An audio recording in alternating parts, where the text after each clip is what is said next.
शौहर का जुल्म और बीवी की खामोशी अल्लाह की पकड़ से बच ना सका। ये कहानी सिर्फ एक औरत की नहीं, ये कहानी है सब्र की, खामोशी की, दुआ की और इस यकीन की कि अल्लाह कभी जुल्म को नज़रअंदाज नहीं करता। ये कहानी है इस लम्हे की जब मजलूम की आह अर्श को हिला देती है और जालिम अपनी ताकत के ज़म में खुद को नाकाबिले शिकस्त समझता है, लेकिन अल्लाह की लाठी बेआवाज़ होती है। एक खुशनुमा आगाज़ जो ज़ख्म बन गया। फरा एक निहायत सादा मिजाज और बाहिया लड़की थी। 5 वक्त की नमाजी, बाकायदा कुरान पढ़ने वाली, शर्म व हया में डूबी हुई। इसके वालिदैन ने इसकी परवरिश इस अंदाज से की थी कि वो दुनिया के झूठे झंडों से ज्यादा अल्लाह की रज़ा की ख्वाहां थी। जब उसकी शादी शाहिद नामी शख्स से तय हुई तो सब ने कहा, फरा बहुत खुश किस्मत है। शाहिद खुश शक्ल है, कमाता है और उसका खानदान बड़ा है। शादी के इब्तिदाई दिन वाकई खुशगवार गुजरे। फरा ने शौहर की हर बात में रजामंदी दिखाई, ससुराल के हर फर्द की खिदमत की। लेकिन दिन गुजरते गए और पर्दे के पीछे की हकीकत सामने आने लगी। जुल्म की इब्तिदा। शाहिद जो बाहर से खुश अखलाक और मिलनसार दिखाई देता था, असल में गुस्ला, खुद पसंद और सख्त मिजाज इंसान था। वो मामूली बात पर फरा पर चलाने लगता। पहले दिनों में सिर्फ बदतमीजी थी, फिर हाथ उठना शुरू हुआ। मैं तुझे पाल रहा हूं, तेरी औकात क्या है? मेरे माँ बाप के आगे जुबान निकाली तो जुबान काट दूंगा। फरा चुप रहती, सिर्फ खामोश रहती। जब बहुत ज्यादा दिल दुखता तो वुजू करके सजदे में चली जाती।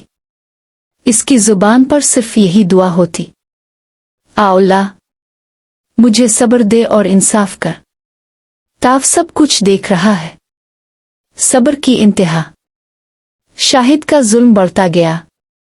अब वो रातों को देर से आता, नशे में होता और फरा पर शक करता।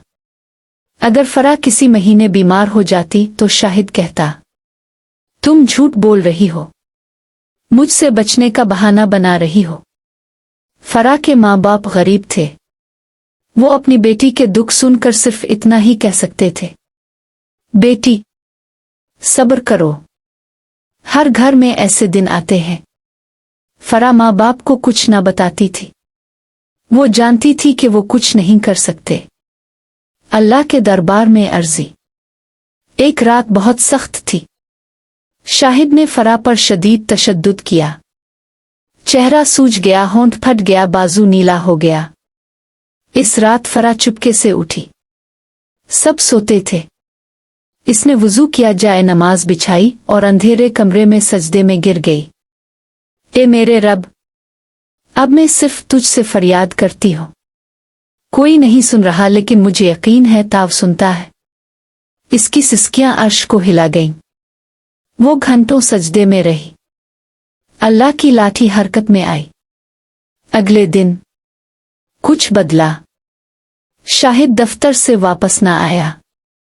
पहले दिन, दूसरे दिन कोई खबर नहीं। तीसरे दिन पुलिस आई। क्या ये शाहिद आपका शौहर है?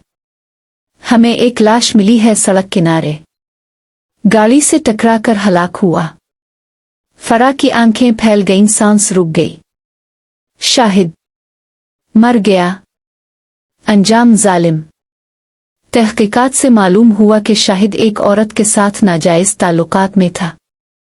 जिस रात हादसा हुआ वो नशे में था और इसी औरत से लड़ाई के बाद गाड़ी लेकर भागा और एक ट्रक से टकरा गया। किसी ने इसकी लाश ना ली। खानदान ने लाश अस्पताल में छोड़ दी। दफनाने तक को कोई तैयार ना था। फरा ने ये सब सुना और खामोश हो गई। नदामत और रब का इंसाफ। कुछ दिन बाद फरा की सास रोती हुई इसके पास आई। हम सब गलत थे। ताव सच थी। मेरा बेटा जालिम था। अल्लाह ने इसे वही दिखाया जो वो करता था। हमें मुआफ कर दो बेटी। फरा ने सिर्फ इतना कहा, मुआफी तो अल्लाह से मांगो जिसके दरबार से देर है अंधेर नहीं। नई सुबह। फरा अब अकेली थी मगर मजबूत। इसने कुरान को जिंदगी बना लिया। महल्ले की औरतों को कुरान सिखाना शुरू किया। बच्चे इससे मोहब्बत करते, औरतें दुआएं देती। एक दिन इसने मोहल्ले की एक लड़की की शादी करवाई जिसका बाप ना था। इस लड़की ने कहा, आप मेरे लिए माँ जैसी हैं, अल्लाह आपको बहुत अजर देगा। फरा मुस्कुराई, आंखों में आंसू थे लेकिन दिल में सुकून। कुरान की गवाही। एक दिन फरा ने कुरान खोला और उसकी नज़र इस आयत पर पड़ी, और अनकरीब जालिम जान लेंगे कि वो किस अंजाम की तरफ पलट रहे हैं। सूरा शुअरा 227। वो देर तक इस आयत को देखती रही और कहने लगी, ए मेरे रब, ताव सबसे बड़ा मुंसिफ है। खात्मा ईमान पर। कई साल बाद फरा के बाल सफ़ेद हो गए थे, जिस्म कमज़ोर मगर दिल कवी। वो एक रात तहज्जुद में गिरी और दिल से दुआ की, अल्लाह, मुझे अपने पास बुला ले, मैं तुझसे मिलना चाहती हूँ क्योंकि ताव ही मेरा साथी है। इसी रात वो सोई और कभी ना जागी। चेहरे पर सुकून था जैसे रब से मुलाकात कर चुकी हो। इख्तिताम। ये कहानी उन तमाम औरतों के लिए है जो जुल्म सहती हैं लेकिन सजदे को नहीं छोड़ती। जो आंसू जमीन पर गिरते हैं वो रब के यहाँ महफूज होते हैं। जुल्म की मोहलत अल्लाह देता है मुआफ़ी के लिए, लेकिन जब पकड़ आती है तो सब खत्म हो जाता है। सबक। मजलूम की आह से डरो क्योंकि वो बगैर हिजाब के रब तक जाती है। सब्र करना कमजोरी नहीं, अल्लाह पर यकीन की सबसे बड़ी दलील है। दुआ कभी रायगा नहीं जाती, बस वक्त मुकर्रर होता है।